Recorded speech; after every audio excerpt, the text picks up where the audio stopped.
Ini Tuhan persembahanku, terima Tuhan.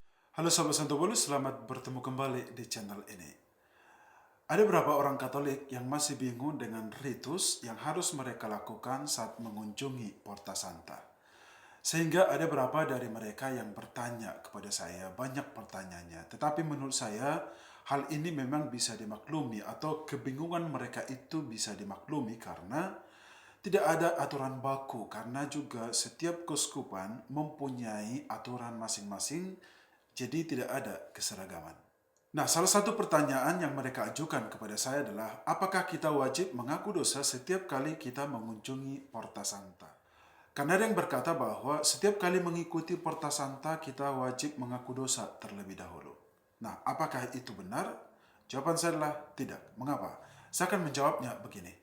Memang dari Vatikan ada aturan resmi yang mengatakan bahwa selama tahun jubileum, orang Katolik wajib mengaku dosa untuk mendapatkan indulgensi.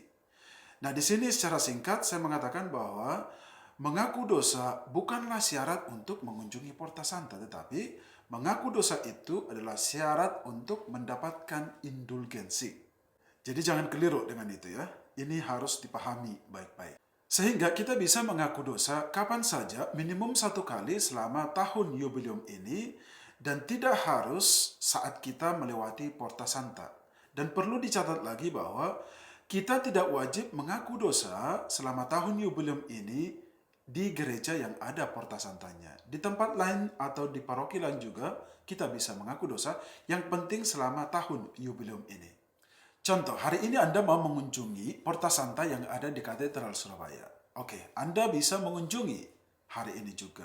Akan tetapi, Anda tidak wajib mengaku dosa pada hari ini juga di Katedral Surabaya. Tetapi Anda bisa menerima sakramen tobat itu di hari lain, entah besok, entah minggu depan, dan Anda juga bisa mendapatkan itu di paroki Anda.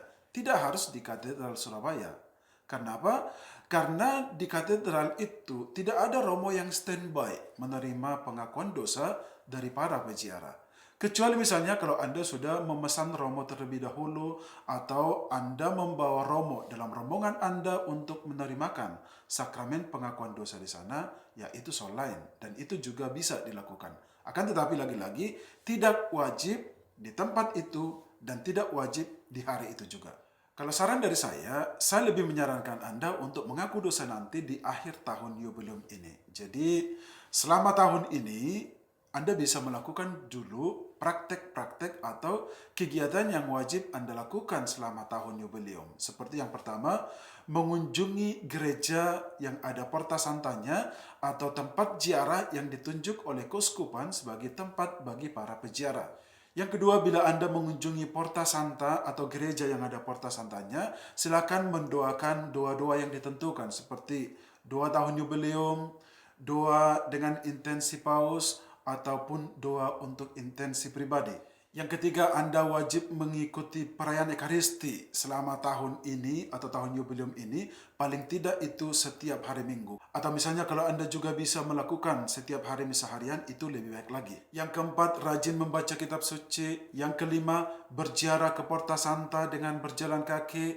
Yang keenam, melakukan karya amal dan lain sebagainya. Masih banyak praktek yang harus Anda lakukan dulu di tahun jubileum ini.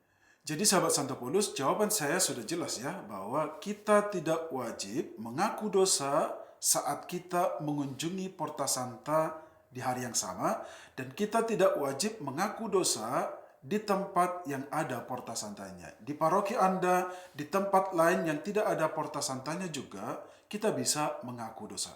Karena Anda perlu ketahui juga bahwa tahun jubileum ini masih lama dan panjang. Masih sampai akhir tahun 2025. Porta Santa atau tahun jubileum ini nanti baru ditutup pada Januari 2026. Jadi ini masih panjang dan lama loh. Jadi jangan seperti yang terjadi di tempat lain, ada kegiatan yang harus mengunjungi 9 Porta Santa dalam 1 hari. Wow, bagi saya itu sangat tidak masuk akal gitu. Apa yang mau mereka kejar? Apa yang mau mereka targetkan dalam satu hari harus mengunjungi 9 Porta Santa. Menurut saya ini kegiatan yang sangat tidak masuk akal. Karena apa? Karena itu akan terkesan buru-buru, tidak ada ketenangan dalam melakukannya. Jadi seolah-olah hanya sekedar piknik jadinya.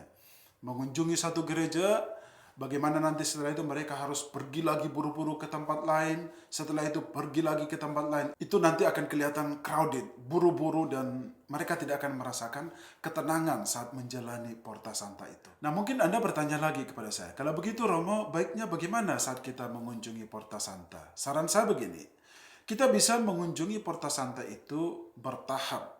Misalnya bulan ini ke Porta Santa yang satu, bulan depan ke Porta Santa lain, bulan depannya lagi ke Porta Santa yang lainnya. Jadi setiap bulan kita bisa mengunjungi Porta Santa. Supaya apa?